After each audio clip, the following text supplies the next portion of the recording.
सभी को नमस्कार। अब हम कक्षा 10वीं के तीसरे अध्याय की दूसरी प्रश्नावली, अध्याय का नाम है दो चर वाले रैखिक समीकरण युग्म, जिसमें हम रैखिक समीकरण युग्म का ग्राफी विधि से हल सीखेंगे। सबसे पहले जैसे कि हमने पढ़ा था पिछले वीडियो में, रैखिक समीकरण युग्म क्या होते हैं। a1x plus b1y plus c1 बराबर 0, ये पहली रैखिक समीकरण आपकी है। और a2x plus b2y plus c2 बराबर 0, ये दूसरी रैखिक समीकरण। तो ये हमारे पास दो समीकरण दी हुई हैं रैखिक समीकरण, इसको लिखिए क्या नाम बोलते हैं, रैखिक समीकरण युग्म।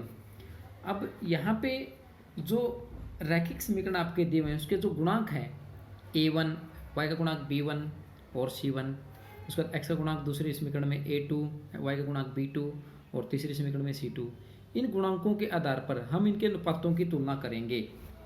इनके अनुपातों की तुलना करने पर हमें क्या प्राप्त होगा, देखिए सबसे पहले अनुपातों की तुलना। तो अगर x के जो गुणांक है a1 और यहाँ दूसरी समीकरण में x का गुणांक क्या है a2, a1 को a2 से भाग किया, दूसरी समीकरण में पहली समीकरण में y का गुणांक क्या है b1, दूसरी में b2, b1 को b2 से भाग करने पर, अगर पहले a1 को a2 से भाग करने पर b1 को b2 से भाग करने पर अगर दोनों अनुपात बराबर नहीं हैं तो उस केस में इन दोनों रेखाओं का जो रैखिक युग्म जो है आपके सामने, उसका जो ग्राफी निरूपण बनेगा वो प्रतिच्छेद रेखाएं बनेगी। यानी ऐसी रेखाएं जो एक दूसरे को एक बिंदु पर प्रतिच्छेद करेंगी, एक रेखा दूसरी रेखा, तो इनको वो एक दूसरे को प्रतिच्छेद करेंगी। तो क्योंकि ये दोनों रेखाएं कितने बिंदुओं पर प्रतिच्छेद कर रही हैं, एक बिंदु पे, इसलिए इसके हल कितने होंगे, केवल एक हल होगा इसका, अद्वितीय हल। जहाँ ये दोनों रेखाएं एक दूसरे को काटेंगी, दोनों रेखाएं, तो वो क्या होगा, इसका एक हल होगा, उस हल का नाम होगा अद्वितीय। अद्वितीय मतलब जो केवल एक ही हो, एक हल। तो a1/a2 बराबर नहीं हो b1/b2, तो प्रतिच्छेद रेखाएं होंगी। और क्योंकि कितने बिंदुओं पर एक दूसरे को काट रही हैं, एक बिंदु पे, तो इसका केवल एक ही हल होगा, जिसको हम अद्वितीय हल बोलेंगे।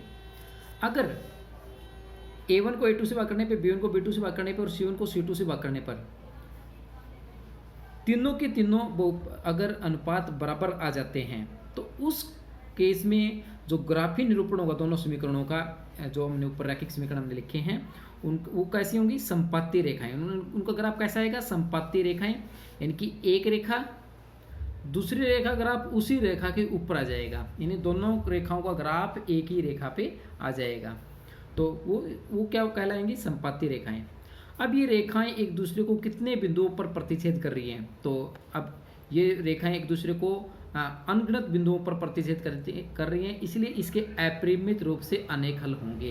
यानी कि इसके कितने हल होंगे, अपरिमित रूप से अनेक हल। क्यों, क्योंकि ये संपाती रेखाएं हैं और संपाती रेखाएं एक दूसरे को अपरिमित बिंदुओं पर काटती हैं, तो इसके कितने होंगे, अपरिमित रूप से अनेक हल। तीसरा, अगर a1/a2, b1/b2 और c1/c2 निकालने के बाद पहले दो अनुपात बराबर आ जाए पर तीसरा अनुपात बराबर ना आए, तो उस केस में जो ग्राफी निरूपण होगा वो कैसा होगा, समानांतर रेखाएं। यानी दोनों रेखाएं कैसी आएंगी, जिनके बीच की दूरी में से क्या रहेगी, बराबर। और दो समानांतर रेखाएं कभी एक दूसरे को काट नहीं सकती, यानी प्रतिच्छेद नहीं करेंगी। तो प्रतिच्छेद, जब तक दो रेखाएं प्रतिच्छेद नहीं करेगी तब तक उसका कोई हल नहीं आएगा, इसलिए इन दोनों समीकरणों का कोई हल नहीं है। क्यों, क्योंकि एक दूसरे को कहीं भी प्रतिच्छेद नहीं करती। तो इसी के आधार पे हम प्रश्नावली 3 बिंदु 2 का हल करेंगे। तो हमारे पास 3 ये तुलनाएं आपको आनी चाहिए। a1/a2 बराबर नहीं है b1/2, तो प्रतिच्छेद रेखाएं, हल कितने आएंगे, 1। क्यों, क्योंकि एक बिंदु पर प्रतिच्छेद करती हैं। और तीनों अनुपात बराबर होने से संपाती रेखाएं और अपरिमित रूप से अनेक होंगी। क्यों, क्योंकि वो अपरिमित रूप से अनेक बिंदुओं पर एक दूसरे को कट करेंगी, प्रतिच्छेद करेंगी। और तीसरे केस में a1 को a2 से भाग करने पर, b1 को b2 से और c1 को c2 से भाग करने पर अगर दो बराबर नहीं है, पहले दो बराबर हैं, तो समानांतर रेखाएं वो एक दूसरे को कहीं कट नहीं करेंगी, प्रतिच्छेद नहीं करेंगी, तो क्या है, कोई हल नहीं। तो अब हम प्रश्नावली 3 बिंदु 2 का हल करेंगे। तो पहला प्रश्न है, प्रश्नावली 3 बिंदु 2 का पहला प्रश्न है, कक्षा 10वीं में 10 विद्यार्थियों ने एक गणित की पहली प्रतियोगिता में भाग लिया। कितने विद्यार्थी हैं, कुल 10 विद्यार्थियों ने, 10वीं क्लास के 10 विद्यार्थियों ने एक पहली प्रतियोगिता में भाग लिया। यदि लड़कियों की संख्या, यानी लड़कियों की संख्या कितनी है, लड़कों की संख्या से 4 अधिक हो, यानी लड़कियां लड़कों से कितनी ज़्यादा हैं, 4, यानी वहाँ 4 लड़कियां ज़्यादा हैं, लड़के कितने कम हैं, 4 लड़के कम हैं। यानी लड़कियों की संख्या ज़्यादा है, कितने ज़्यादा है, लड़कों से 4 अधिक हो, तो प्रतियोगिता में भाग लिए लड़कों व लड़कियों की संख्या ज्ञात कीजिए। तो इसको हम रैखिक समीकरण बनाते हुए ग्राफ विधि से इसको हल हम करेंगे। तो सबसे पहले हमें इसका रैखिक समीकरण युग्म हमें बनाना पड़ेगा। तो यहाँ क्या लिखा, माना लड़कियों की संख्या कितनी है, x। मान लेते हैं, क्योंकि जो हमें निकालना हो तो उसको हम x और y अज्यूम करते हैं, मान लेते हैं हमको कि माना लड़कियों की संख्या कितनी है x, y लड़कों की संख्या कितनी है y। तो प्रश्नानुसार कुल कितने बच्चों ने भाग लिया, यानी कितने लड़के और कितने लड़कियों ने भाग लिया, 10 लड़के लड़कियों ने भाग लिया, यानी कि कुल मिलाकर के प्रश्नानुसार x प्लस वाई कितना आएगा 10। क्यों, क्योंकि हमारे पास कितने बच्चे हैं, लड़के और लड़कियों की संख्या कितनी है 10। तो पहले समीकरण आ गया।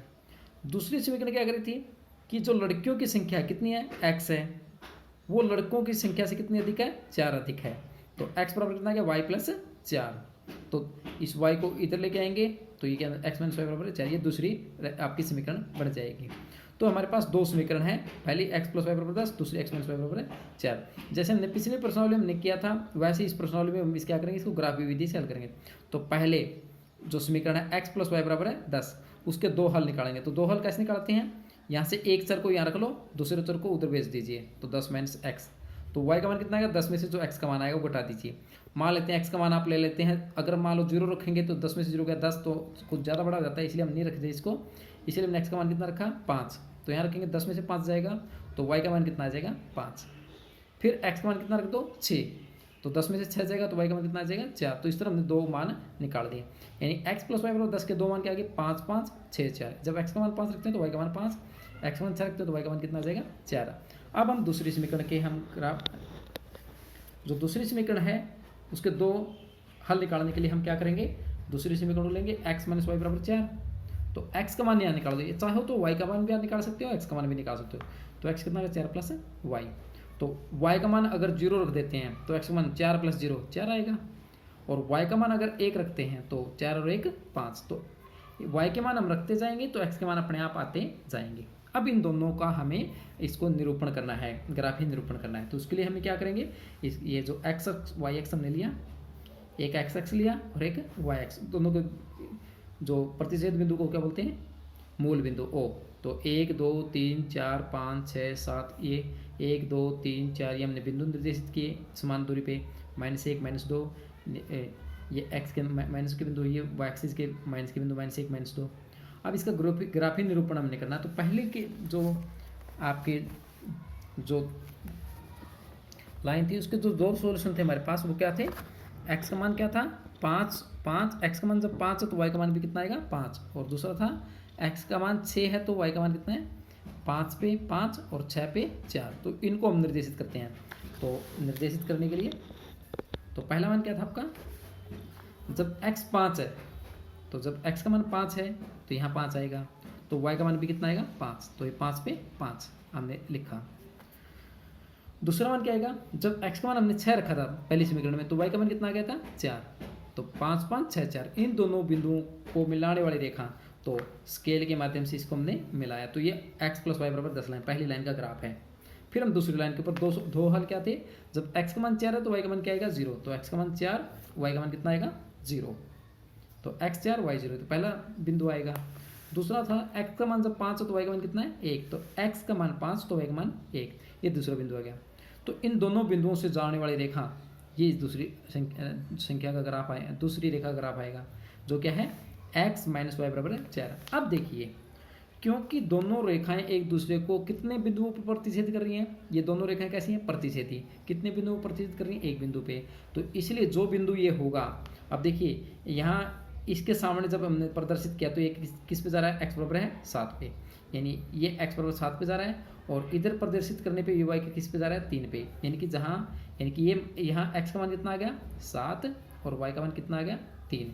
तो ये ग्राफीय विधि से इस दोनों समीकरणों का, जो हमने समीकरण यहाँ बनाई गई थी कि लड़के और लड़कियों की संख्या के आधार पर जो दो समीकरण आपके बने थे, x प्लस वाई बराबर 10, x माइनस वाई बराबर 4, उन दोनों का ग्राफ जब हमने बनाया वो एक दूसरे को 7,3 बिंदु पर प्रतिच्छेद करते हैं। तो ये अतः लड़कियों की संख्या कितनी आ गई 7 और लड़कों की संख्या कितनी होगी 3। अब दूसरे प्रश्न में हमें क्या करना है, 5 पेंसिलें और 7 कलमों का मूल्य 50 रुपये है। अगर हम 5 पेंसिलें और 7 कलमों का कुल मूल्य कितना है 50 रुपये है, और जबकि 7 पेंसिल और 5 कलमों का मूल्य 40 रुपये है। तो एक पेंसिल और एक कलम का मूल्य ज्ञात कीजिए। तो सबसे पहले हम समीकरण बनाएंगे।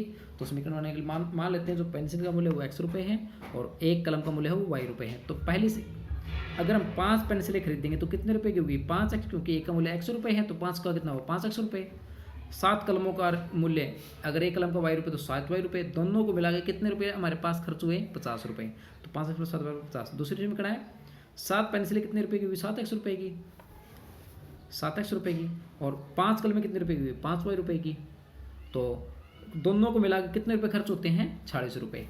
तो ये हमारे पास पहली समीकरण है, ये दूसरी समीकरण है। 5x + 7y बराबर 50, 7x + 5y बराबर 46। तो इनका हम अब दो सॉल्यूशन निकालेंगे। तो सॉल्यूशन निकालने का जो तरीका है वो पहले हम सीख चुके हैं।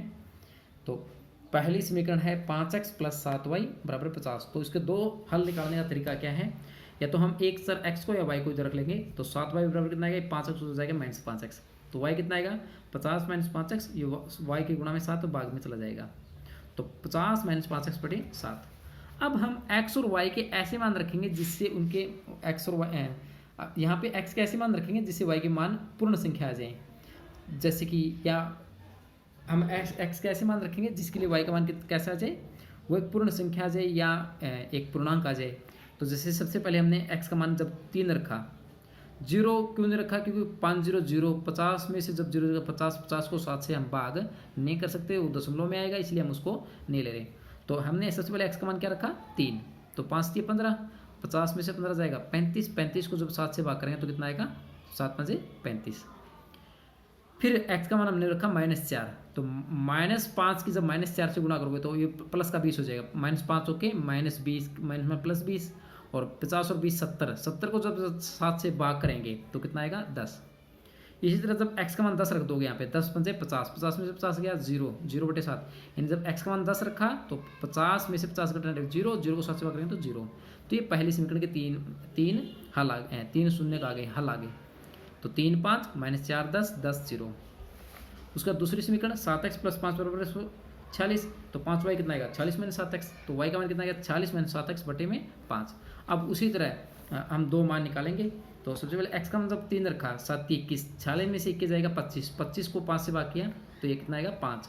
फिर x का मान हमने 8 रखा, 8 से 56, तो 40 में से 56 जाएगा -10, -10 को जब 5 से भाग किया तो कितना आएगा -2। अब इन दोनों का हम इसको निरूपित करेंगे, आलेखित करेंगे। तो आलेख करने पर इनका ग्राफ कैसे बनेगा, आप उसी तरह सेम तरीके से ये x अक्ष और y अक्ष मानते हुए बराबर दूरी पे बिंदु लेते हुए हमने जब इन दोनों रेखाओं को ग्राफ खींचा तो पहली रेखाएं जो 3 5 और 10 0 से गुजर रही थी तो ये ग्राफ आएगा।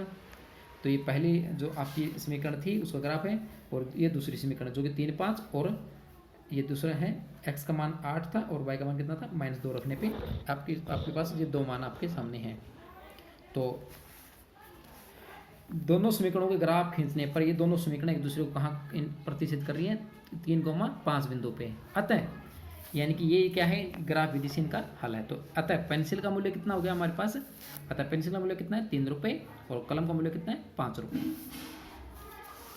अब हम प्रश्न नंबर 2 पे पहुंच रहे हैं। अनुपातों a1/a2, b1/b2 और c1/c2 की तुलना कर ज्ञात कीजिए कि निम्न समीकरण युग्म द्वारा निरूपित रेखाएं एक बिंदु पर प्रतिच्छेद करती हैं, समानांतर या संपाती हैं। ये हम पीछे कर चुके हैं सबसे पहले इस वीडियो में स्टार्टिंग में, कि दो रेखाओं का जो निरूपण है वो प्रतिच्छेद कब करेगा, समानांतर कब आएगा और संपाती कब आएगा, उसकी कुछ कंडीशंस हमने की थी जिसको हम दोबारा से देख लेते हैं। ये यानी प्रतिच्छेदी कब होती हैं जब दोनों अनुपात बराबर ना हो, संपाती जब तीनों अनुपात बराबर हो जाएं, और समानांतर कब जब पहले दो अनुपात बराबर तीसरा अनुपात बराबर ना हो। तो इनका प्रयोग करते हुए हमें बताना है। तो सबसे पहला प्रश्न इसका है 5x - 4y + 8 = 0। दूसरा है 7x + 6y - ये दोनों रैखिक समीकरण है। तो यहाँ a1 को a2 से भाग किया है, a1 कितना है x का गुणा 5 और x का गुणा इसमें क्या 7, तो 5/7। फिर b1/b2, यहाँ b1 कितना है -4, b2 कितना है 6, तो -2/3। अब यहाँ पे c1/c2 निकालने की जरूरत आवश्यकता नहीं है, क्यों, क्योंकि a1 a2 और b1/b2 का अनुपात पहले से बराबर नहीं है। अतः रेखाएं कैसी होंगी प्रतिच्छेद करेंगी। तो इनका कैसा आएगा, ये कैसी रेखाएं आएंगी एक दूसरे को प्रतिच्छेद करेंगी, क्योंकि हमने पढ़ा था कि जब दोनों बराबर ना हो तो रेखाएं कैसी होती हैं प्रतिच्छेदी रेखाएं होती हैं। अब दूसरे पार्ट में पहले समीकरण 9x प्लस 3y बराबर 12, दूसरी 18x प्लस 6y बराबर है 24 बराबर है 0। हमने उनको A1/A2 में लिखा तो 9/18 यानी कि 1/9, 9 दूनी 9 एकम 9, 9 दूनी 18 तो 1/2। B1 को B2 से भाग किया 3/6 1/2, और C1 को C2 से भाग किया 12/24, ये भी कितना आएगा 1/2। यानी तीनों अनुपात है A1/A2, B1/B2 और C1/C2। देखिए 1/2 1/2 1/2, इन तीनों मान क्या आ गए बराबर है। क्यों? क्योंकि उनके बीच का अनुपात क्या है बराबर है। अतः क्या होगा यहाँ पे हम देख पा रहे हैं कि A1/A2 बराबर है B1/B2 बराबर है C1/C2। अतः रेखाएं कैसी होगी समपाती होंगी। क्यों? क्योंकि तीनों अनुपात कैसे हैं, तीनों अनुपात बराबर हैं। अब तीसरे पार्ट में 6x माइनस 3y प्लस 10 बराबर है 0, 2x माइनस वाई प्लस 9 बराबर है 0। ये दो समीकरण है। तो वही इसी तरीके से A1/A2 यानी 6 को 2 से भाग करने पर 3/1 यानी 3 आएगा ये। फिर हमने B1 को B2 से भाग किया। अब B1 क्या है -3, क्योंकि हमें चिन्ह को साथ में लेना होता है। अगर प्लस का 3 हो तो +3 लिखते हैं, अब -3 है तो -3, और y का चिन्ह है कितना -1, तो माइनस से माइनस कट जाएगा, 3 को 1 से भाग किया तो 3/1, ये भी 3/1, ये भी 3/1। अब C1/C2 में निकालना पड़ेगा, तो C1/C2 कितना आएगा 10/9। अब पहले दो अनुपात बराबर, तीसरा अनुपात बराबर नहीं है, तो दोनों अनुपात बराबर, तीसरा अनुपात बराबर, तो रेखाएं कैसी होंगी समानांतर होंगी। तो ये हमने प्रश्न नंबर 2 का हल किया। अब हम चलते हैं प्रश्न नंबर 3 की तरफ। अनुपातों A1/A2, B1/B2 और C1/C2 की तुलना कर ज्ञात कीजिए कि निम्न रैखिक समीकरणों के युग्म संगत है या असंगत। दो रैखिक समीकरणों के जो युग्म है वो संगत कब होंगे, जब उसका या तो एक हल हो जाए, या तो अद्वितीय हल हो, या अपरिमित रूप से अनेक हल हो। केवल दो केस में होता है। और असंगत कब होता है, जब कोई हल नहीं हो, यानी कि हमने पीछे पढ़ा था कि कोई जब किसी समीकरण का, दो समीकरणों का कोई हल ना हो तो वो क्या जाएगा असंगत रैखिक समीकरण युग्म। तो हमें वो बताना है इसके बारे में। तो पहला पार्ट है 3x प्लस 2y, ये 5 को उधर लेके जाएंगे तो -5 बराबर 0, 2x माइनस 3y बराबर 7, यानी कि 2x माइनस 3y माइनस 7 बराबर है 0। अब A1 को A2 से भाग करो तो A1/A2, 3 को 2 से भाग करने पर 3/2। B1/B2 कितना आएगा 2/-3। अब पहले दो अनुपात निकालते हैं, हमें पता चल गया कि ये दोनों बराबर नहीं है। अब पहले दो मान अगर बराबर नहीं है तो उनका ग्राफ कैसा आएगा, यानी क्योंकि यहाँ दोनों का अनुपात बराबर नहीं है तो उसके कितने हल होंगे, अद्वितीय रूप से एक हल होगा। तो अद्वितीय हल होने की वजह से, अद्वितीय हल होने की वजह से हम क्या लिखेंगे, अतः रैखिक समीकरणों का युग्म क्या है, एक संगत है। ये संगत क्यों है, क्योंकि उसका एक अद्वितीय हल होगा। अब दूसरा पार्ट कर लेते हैं इसका। दूसरा जो पार्ट है 2x माइनस 3y माइनस 8 बराबर 0, 4x माइनस 6y माइनस 9 बराबर है 0। तो A1/A2 निकाला तो 2/4 कितना आएगा, 2 को 4 से भाग देने पर 1/2। B1/B2 -3 को -6 से भाग देने पर कितना आएगा 1/2। और C1/C2 -8 को -9 से भाग देने पर क्या आएगा 8/9। तो पहले दो समीकरण, दो अनुपात बराबर हैं पर तीसरा अनुपात बराबर नहीं है। अब पहले दो अनुपात बराबर है, तीसरा अनुपात बराबर न होने की वजह से इसके कितने हल होंगे, कोई हल नहीं। अब जब कोई हल नहीं होता रैखिक समीकरण युग्म का, तो रैखिक समीकरणों का युग्म क्या होगा, असंगत है। क्यों? क्योंकि इसका कोई हल नहीं है। जब संगत होगा तो हल है, असंगत कब होता है, जब हल नहीं होगा, क्योंकि यहाँ हल नहीं हो सकता इसका। तीसरे पार्ट में 3/2x प्लस 5/3y माइनस 7 बराबर 0, 9x माइनस 10y माइनस 14 बराबर 0। तो ये दो समीकरण है। तो सबसे पहले A1/A2 निकाला तो 3/2, क्योंकि A1 3/2 है, और B1 कितना है 9। अब इसको कैसे हल करेंगे, 3/2/9, 3/2 गुणा में 9 गुणा में चला जाएगा, तो 3/2 को 9 से भाग करना है।